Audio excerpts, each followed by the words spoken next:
Okay, so we left off here last time, and so what we're trying to do is find the average rate of change, and hopefully we'll get a bit of practice with this today. So if this is new to you, don't worry about it. It's just the slope between 2 points for a function.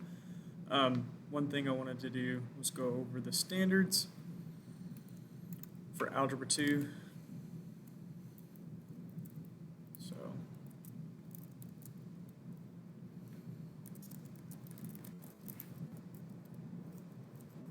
let's see what we get here.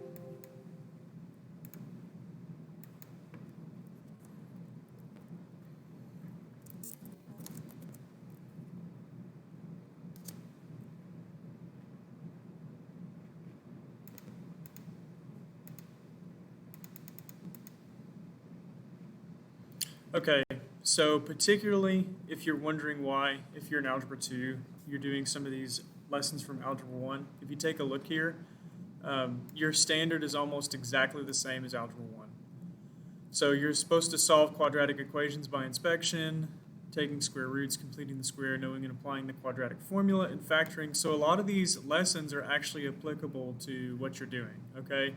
So lessons 5, 6, and 7, 8 is also applicable. So in fact, if we started with lesson 1 and went through lesson 15, which we're doing in Algebra 2 as well as in Algebra 1, you're probably going to get the same amount of information that you need, okay? So I didn't want you to think you were working below grade level. This is exactly what Eureka has decided aligns with your standards, and then if you take a look here, this is for Algebra 2. So a lot of these lessons are out of the Algebra 2 curriculum, okay? So we'll get back into it, but the next thing that we've got on the agenda is to find the average rate of change for the following intervals. And if you watched the last video, and if you haven't, I'd encourage you to do that before you start on this one. We're trying to find the average rate of change on an interval for these quadratic functions. So we're working with graph A. -1 to 0 we've already done, so now we want to do 0 to 1, okay? So we're going to start that.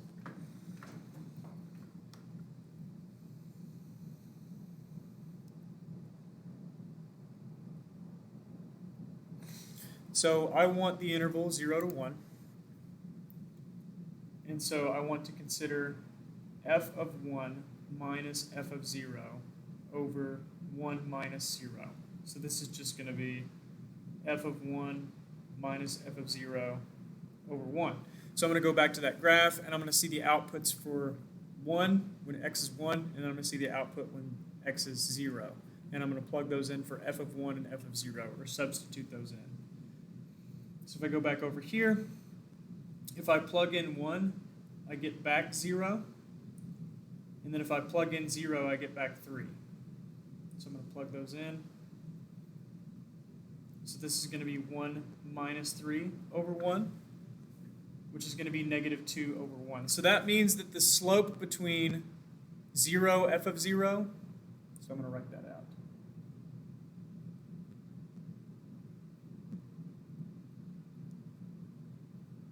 Slope between that point, 0, f of 0, and 1, f of 1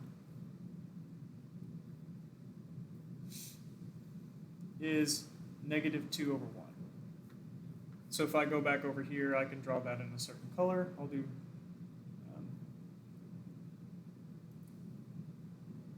I'm going to do blue.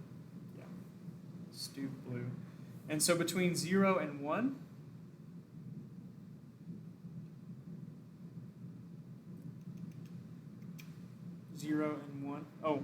made a mistake. It should be -3. F of 1, it said the output is 0. So that's -3 over 1. So that was my mistake.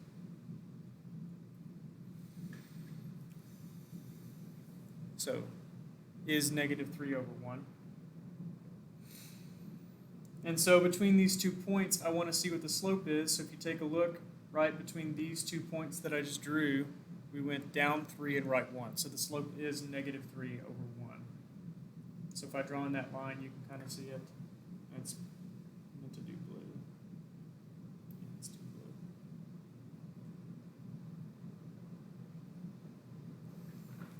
that is what they're asking for. So let's take a look at the next one. The next interval is 0 to 3, so we're going to go ahead and knock that one out. So from 0 to 3, let's make sure I get this one right. At 0, 3, my output is 0, 3, so my first coordinate is 0, 3, so I'm going to go over here. 0, 3 is my first point.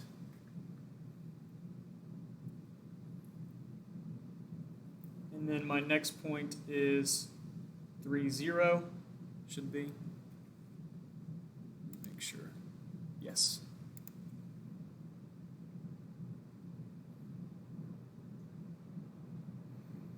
So 3, 0. And so I want to find the average rate of change between these 2 points. So I'm going to take f of x2 minus f of x1 over x2 minus x1. And remember, we're trying to find the average rate of change over this interval. I'm trying to find the slope between the 2 points. That's not correct.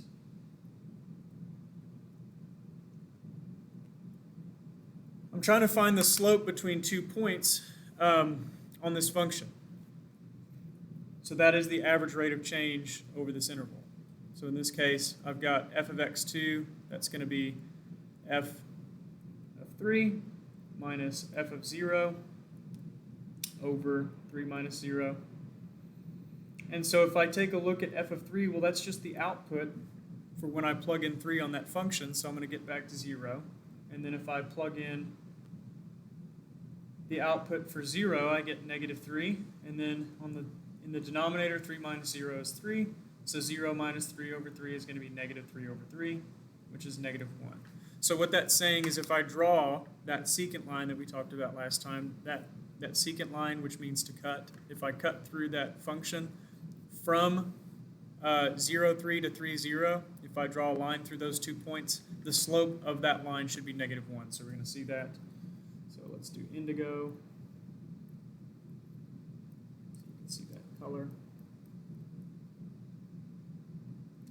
There it is. Come back over here.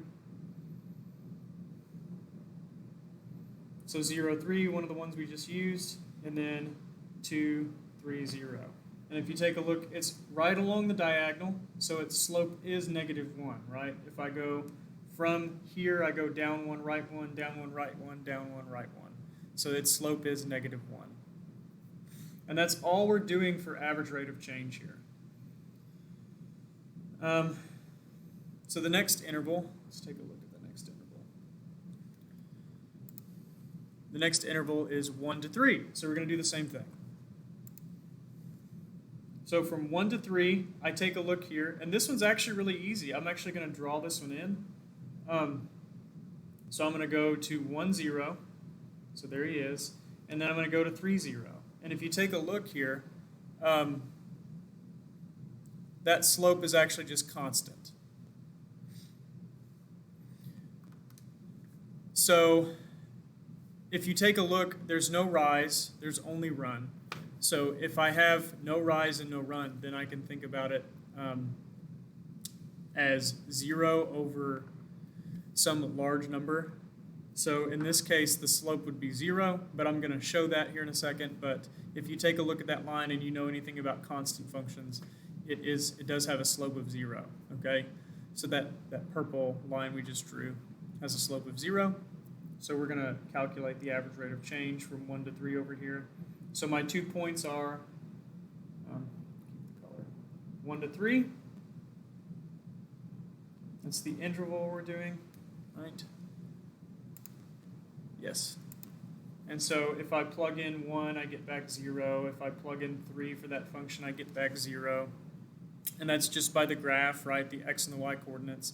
So if I do delta y over delta x, if I calculate delta y over delta x, I'm going to get f of x2 minus f of x1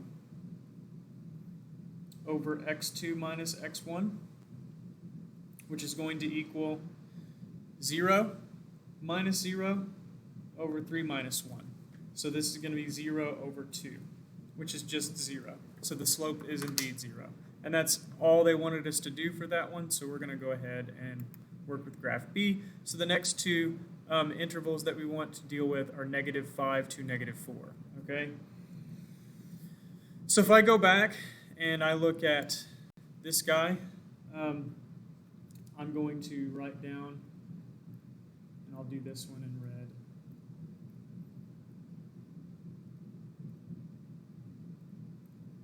I want to do from -5 to 4, -5 to -4, I think it said. And we're going to take a look at the graph of B.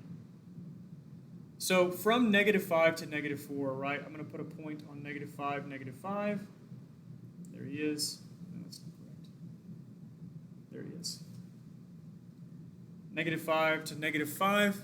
-5, -5 is a point. And then I take a look at -4, 0. I'm trying to calculate the slope between those 2 points. So you can actually do this graphically. We are going to do it both.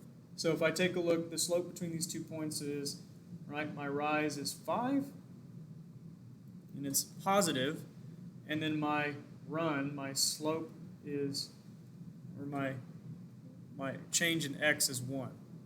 So this is delta y. So let's make sure we know that. So this is delta y here. That's the change in your y. So it changed +5 units, and then your x is this guy, so delta x. So it changed +1, okay? So I can take a look at the points and do the same thing. My 2 points are -5, -5. Over here.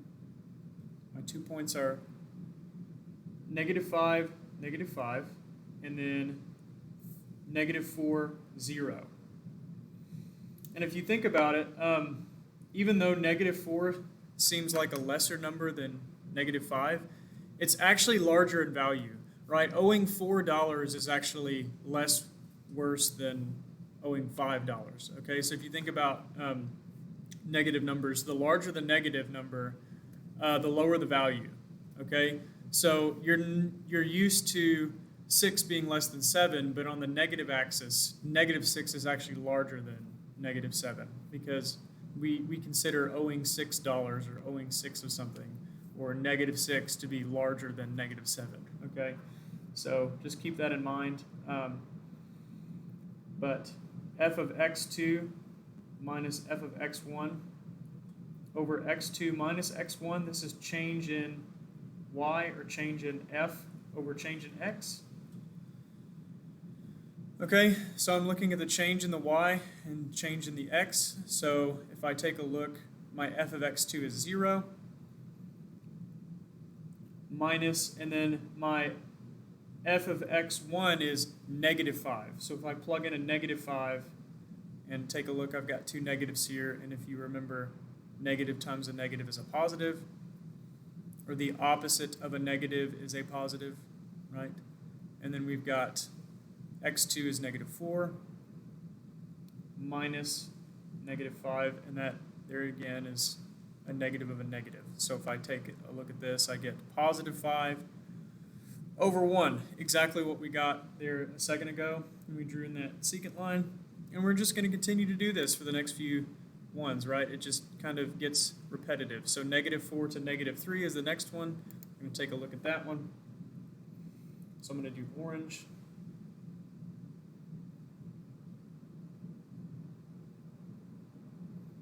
So I'm taking a look at the interval -4 to -3.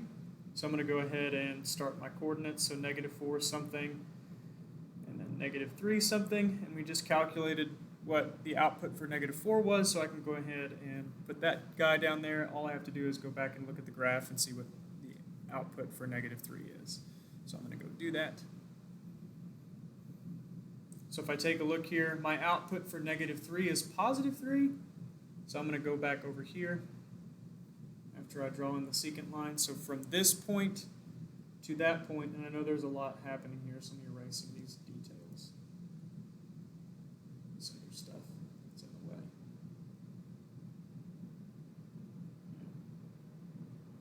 It'll be easier to read. So I'm doing it from -4 to +3, drawing that axis again. And if I take a look here, I should get positive 3 as my slope.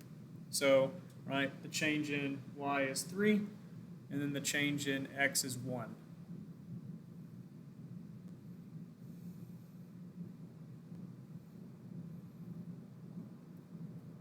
So, right, we have change of y over change in x. And you'll also see this notation, so change in f over change in x is equal to f of x2 minus f of x1 over x2 minus x1, which is going to be 3 minus 0. So 3 minus 0 over negative 3 minus negative 4. So I've got 3, and then 3 minus negative 4, that's a negative of negative, which is a positive, so negative 3 plus 4 is 1. So 3 over 1 is my slope there, and we're done with that one. The next one is negative 4 to negative 1, so we're going to do that one next. Negative 4 to negative 1. And what's nice about this is that now I also have the same coordinate. So I can carry negative 4, 0 down. I just have to calculate the output for negative 1. And I'm going to go ahead and set up my formula and come back and calculate it. And this one I'll do in yellow.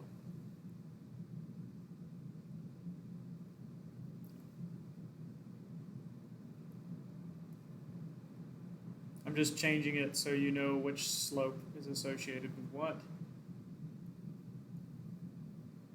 So I forgot to change the color. But delta y over delta x is the same as delta f over delta x, which is equal to f of x2 minus f of x1 over x2 minus x1. So I'm going to go back over there, take a look at it.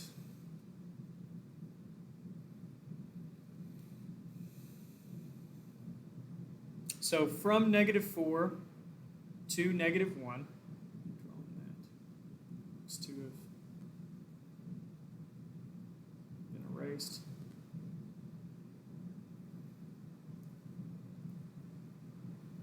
Yeah, there we go. F of negative 4 to f of negative 1.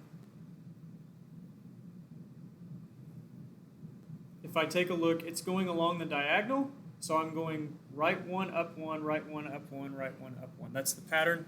So it should be positive 1. That should be the pattern. That should be the slope. That should be the average rate of change. My output is 3. So I'm going to go back over here, negative 1, comma 3. And I'm going to start to calculate the average rate of change. So y2 is 3. So I go over here, 3. And then y1 is 0, or f of x1. So this is f of x2, which means y2, same thing. F of x1 is y1, same thing. And then if I take a look at x2 and x1, x2 is negative 1 minus negative 4. Okay, so we're getting a minus, a negative of a negative. So that negative contribution changes this negative down here. Negative times a negative is a positive. So I get 3 over 3 equals 1. And that's it. So I did get the same value. So if I go back over here, negative 4 to negative 1 is cooked in cans. So now we have negative 3 and negative 1. So let's go back here. And I'll do this one in green.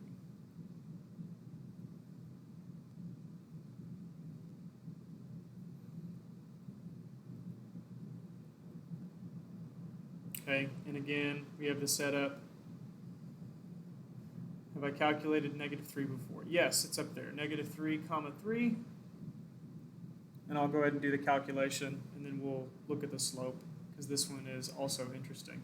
Well, it's interesting to me. I don't know about you. Okay, so I've got delta y over delta x is equal to delta f over delta x is equal to f of x2 minus f of x1 over x2 minus x1. So that's just the setup. That just means change in y over change in x. It's looking at the slope between the 2 points. It's the rise over the run. It's a good way to think about it. And if I take a look at f of x2, it's 3, and f of x1 is 3. So I've got 3 minus 3 over x2, which is negative 1, minus negative 3, which is x1. So x2 minus x1. So I get 3 minus 3 is 0. And then negative 1 minus a negative 3 is negative 1 plus 3, which is positive 2. So I get 0 over 2. So that means that the slope between these 2 points is 0. And whenever the slope is 0, that means the line is going to be a straight horizontal line. It's going to be a constant line, okay? So if I go back over there, I should see a constant line through those 2 points. So let's take a look here. It's between 1 and 3.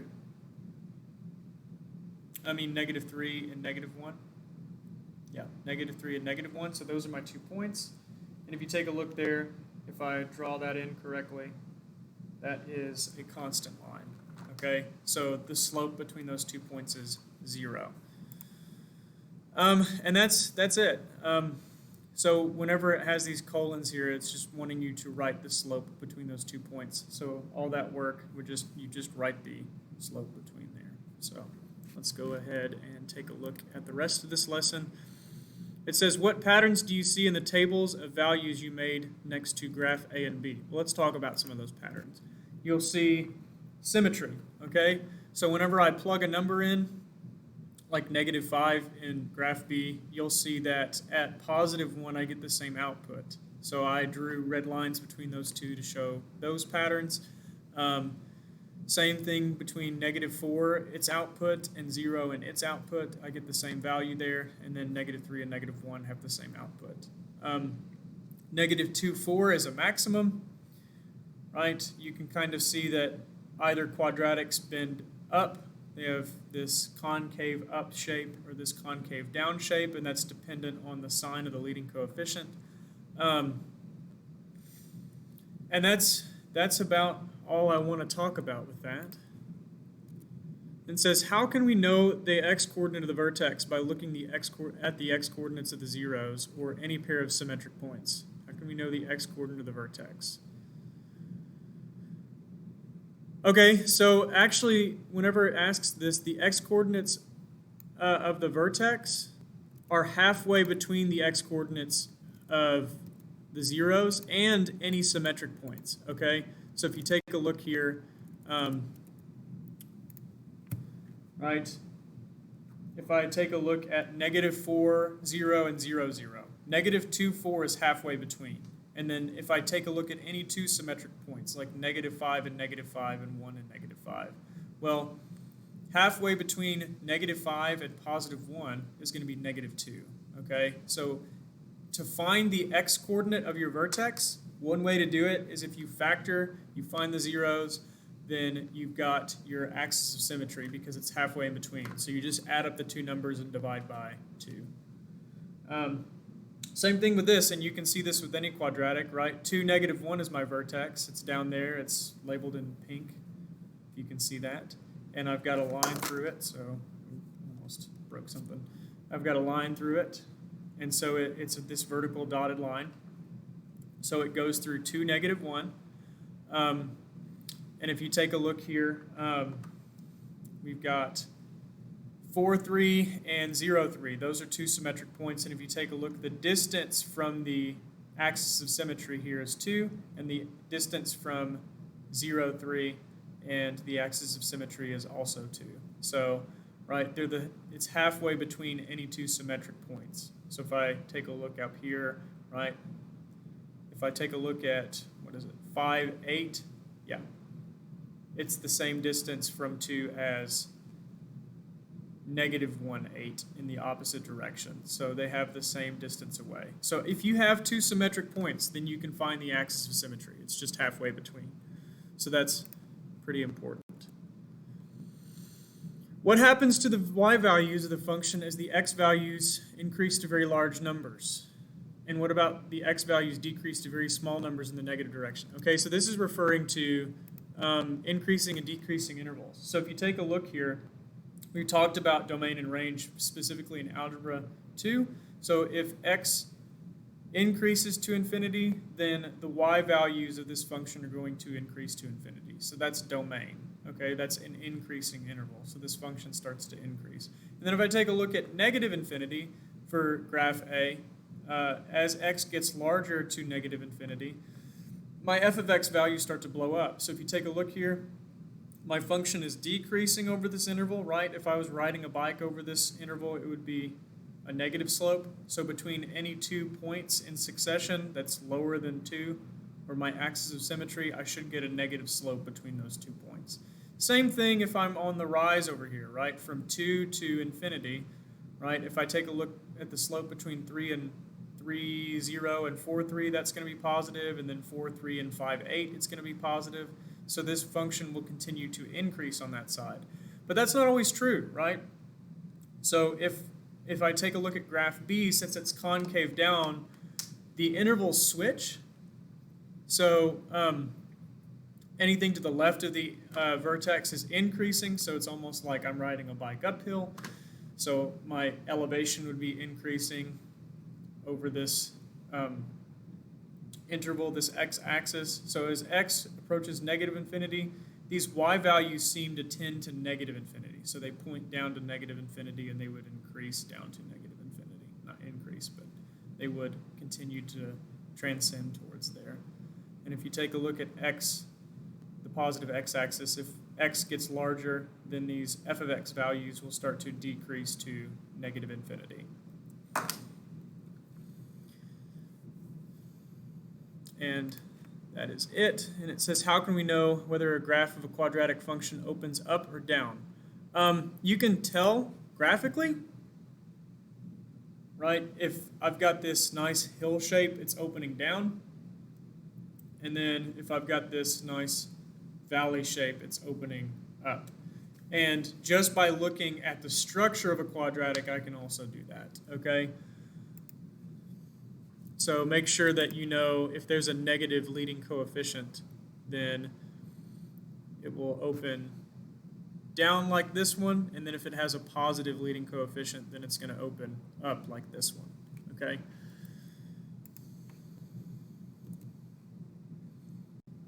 Is it possible to determine the exact intervals that a quadratic function is increasing just by looking at the graph of a function? Sometimes. Sometimes. Depends on if you have a definite vertex. But if you think about it, if I can't see the coordinate very well, I can kind of ballpark it. So I would say sometimes on that one. If you have an actual equation, you can actually do it really easily. So if you have the structure of the equation and the graph kind of looks wonky, like the vertex is somewhere like in the middle of the graph or slightly skewed, like its vertex is 2.7, 3.2, you'd have to look at the structure of the equation to get that, or the structure of the function. So you have to be careful about that. And it says, explain why the average rate of change over the interval for 1 to 3 for graph A was 0. So if I take a look back at 1, 3, I think we did that the other day. No, we did that today. So 1 to 3, if you take a look, if I draw the secant line in, you're going to get a slope of 0, right? There's no rise, there's no run. So that slope is 0 between those 2 points. So that's what's going on there. The slope between those 2 points is 0, and that's about it. And then structurally, if I'm talking about the equation, let's go ahead and mention that. If you do f of x2 minus f of x1, like you calculate it out, let's see, where would I put that? Yeah. What you'll get is you'll get the same value on the top that cancels out. So 0 minus 0 just happens to work out in this case, so you get 0. But if you take a look at the same thing between -3 and -1 on graph B, the y values are not 0, but since they're the same, they cancel out whenever you subtract. So you get 0 over 2 there as well. So let's take a look at graph B. That's probably best to do. So similar situation here. If I take the average rate of change between any two symmetric points, you're going to get 0. So these two are symmetric about -2, 4, which is the axis of symmetry. So if I draw a line between any two symmetric points, the secant line is going to have a slope of 0, okay? And that means the rise over the run is going to cancel out. So you're not changing in the y, right? You're not rising between the 2 points. It's just the same elevation, right? If I stand over here and there's a hill between us and you stand over here, we're still at the same elevation. So let me say that again. So if I stand over here, if I'm a guy and I'm standing over here and I'm climbing the hill, and then you're over here on the other side of the hill, then we're at the same elevation, right? If you went the same path as I did and climbed the hill, then you've just reached it to the other side and you're heading back down, okay? Same thing over here. Same elevation whenever you're heading downhill and then uphill. So you can think about it that way. So that's a good way to think about it. How are the slope of a line and finding the average rate of change on an interval of a quadratic function similar? How are they different? Okay, so we've discussed this before. Average rate of change is calculating a slope of a line between 2 points, right? Any 2 points make a line. The difference between the slope of a line and the slope of the average rate of change is on a quadratic function specifically, if you take any 2 coordinates, the slope may change between the 2 points. It may not, it may. On a regular line in the form of y equals mx plus b, your slope is not going to change. Once you graph that line and you have it fixed, the slope stays constant the entire time. Okay? So a secant line just takes the slope between 2 points.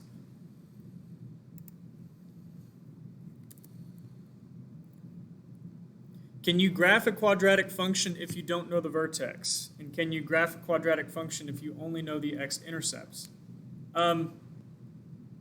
You can graph a quadratic function if you don't know the vertex as long as you have 3 points, okay?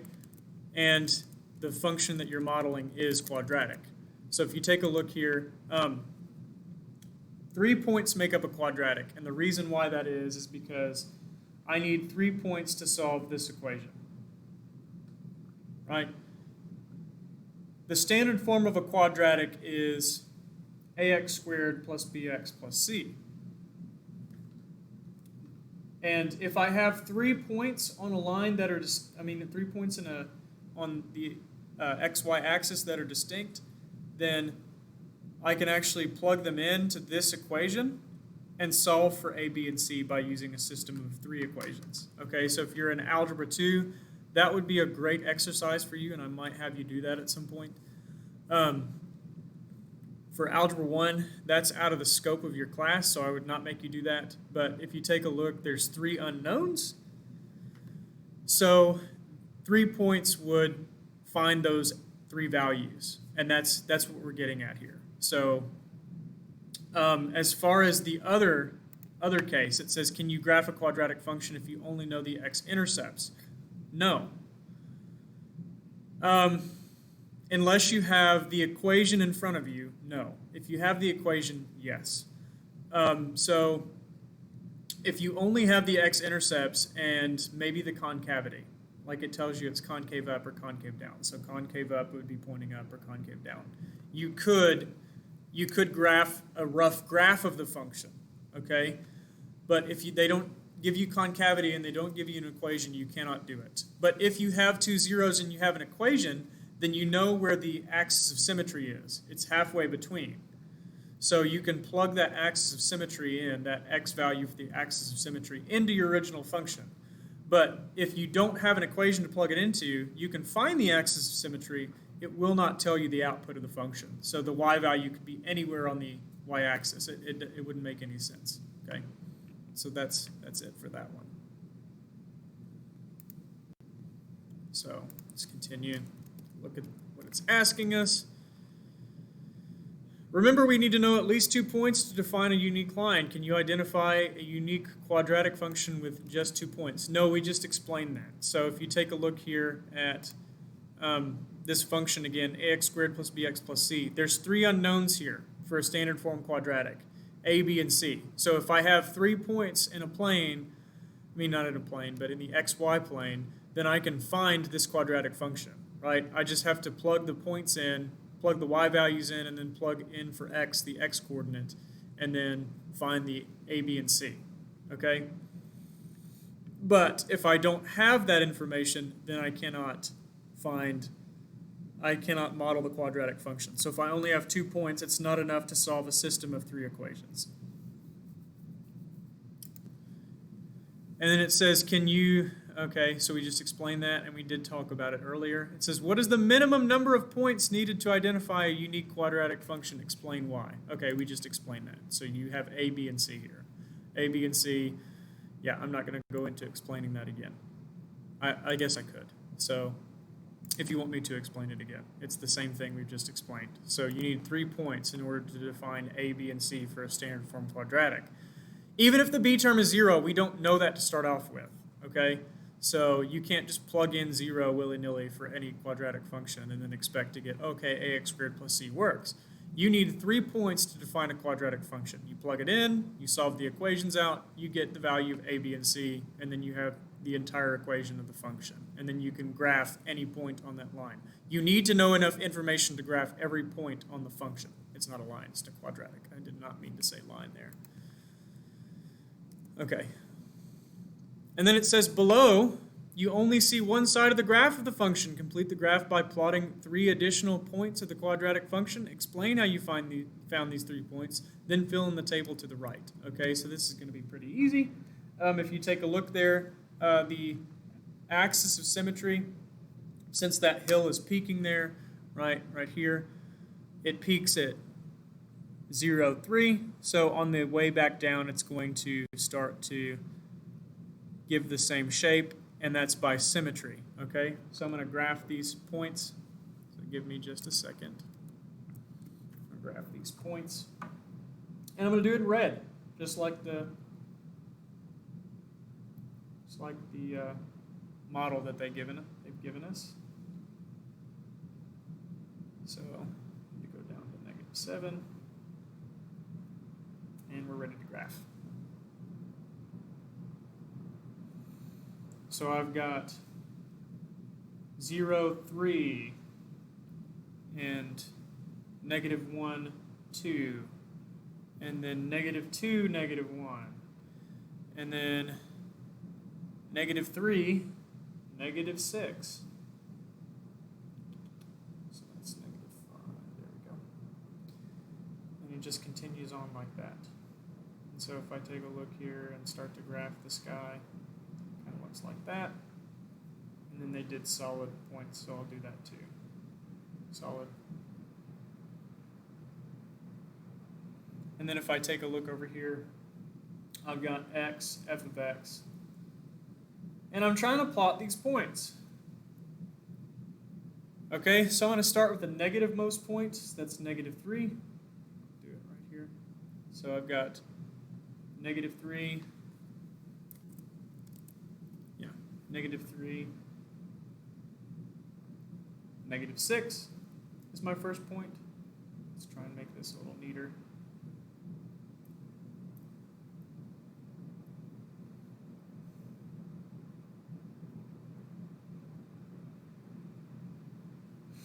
And if I plug in -2, I get -1.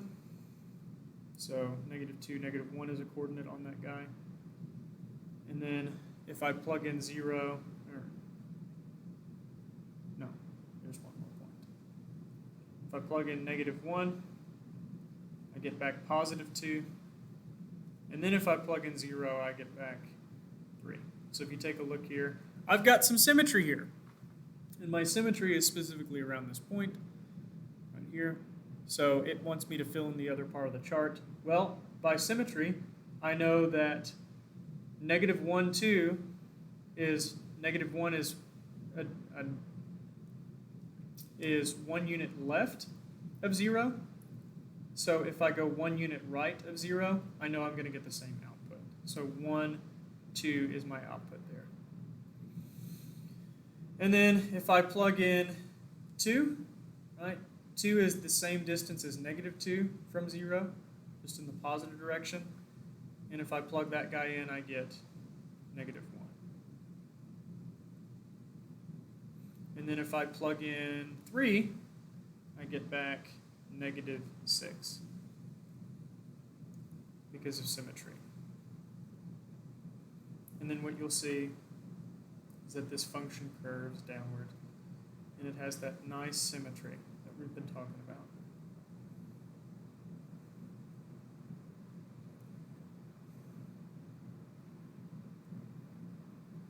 It's confused. It thinks that's black.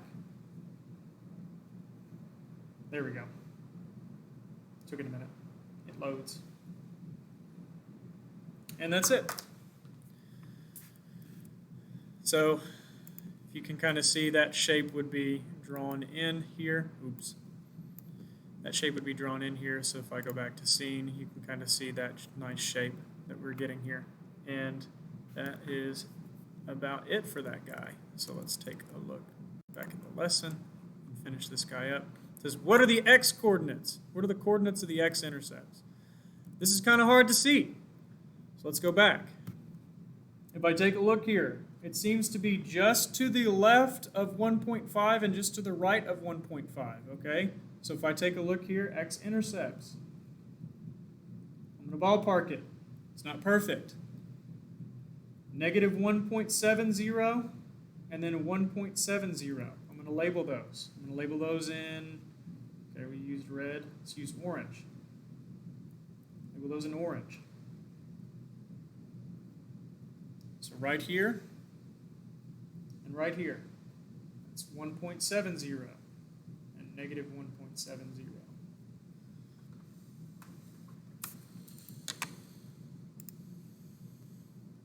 What are the coordinates of the y-intercept? Coordinates of the y-intercept, that one's pretty easy. It's up here. It hits the y-axis. So where does it hit the y-axis? Well, it hits the y-axis whenever x is 0. So when x is 0, my output is 3. So that's 0, 3. And I'm going to do that in a different color. So red, orange, yellow. Do that in yellow. So the y-axis is 0. The y-intercept is 0, 3. So that's another key feature. Y-intercept.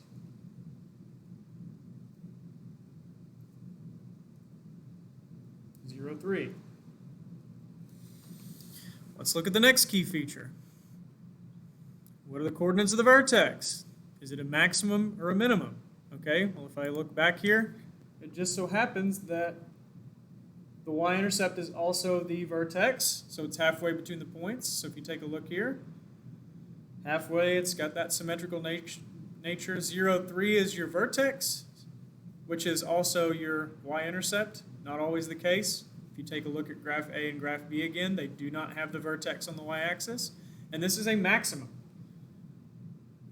Right? If the function opens down and you think of a hill, right? If I go uphill on the left-hand side and then go downhill on the right-hand side, if I read this graph from left to right, that's a maximum. I went uphill, then downhill.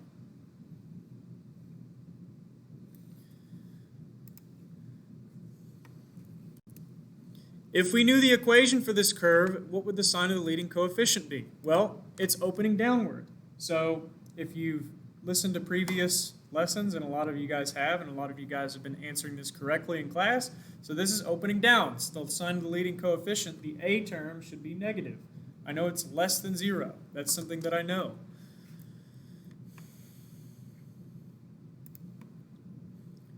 If we knew the equation, yeah, we talked about that. Verify that the average rate of change for the interval from -3 to -2 or -3 to -2 is 5. Show your steps from -3 to -2. Okay, so that's going to be f of x2 minus f of x1 over x2 minus x1. And it asks for the interval -3 to -2.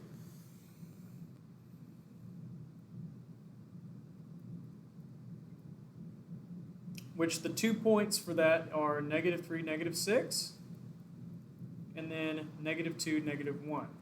So if I do change in y over change in x, I'm going to get -1 minus -6 over -2 minus -3. So if I take a look here, I got -1 minus a negative, which whenever you subtract a negative or multiply two negatives, you get a positive. So -1 plus 6, so I'll do keep change there. So if you remember that, There's keep, change, change, and it's 5.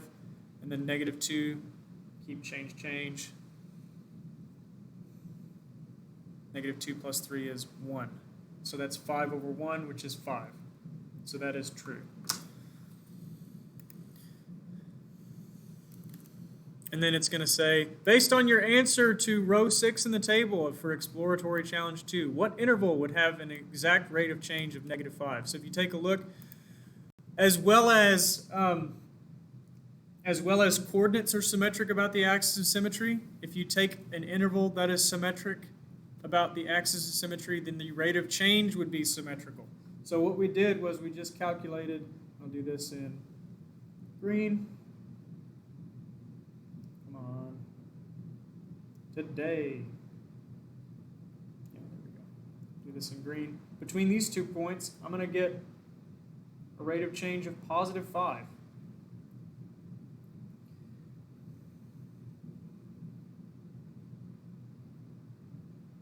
So red, orange, yellow, green, blue.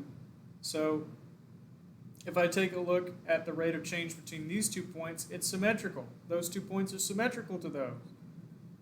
So over here you can kind of see just by eyeballing it that it's negative 5, but it will be positive 2 to positive 3 will get you an average rate of change that is negative 5. And it says explain. Okay, so we'll have to explain. So we talked about the symmetrical nature. Other than that, I'm just going to do the calculation. So f of x2 minus f of x1 over x2 minus x1. If you take a look here, when I plug in 2, I get back negative 1. And if I plug in negative 3, I get back negative 6. So I've got f of x2 this time is negative 6, and it's positive 3 there. Positive 3. Note that correction. It's positive 3. So negative 6 minus negative 1 divided by 3 minus 2 is going to give you, keep, change, change, negative 6 plus 1 is negative 5, 3 minus 2 is positive 1. So same average rate of change, and if you take a look here, those 2 points were symmetrical. So if I did the average rate of change first from negative 3 to negative 2 and got positive 5, then from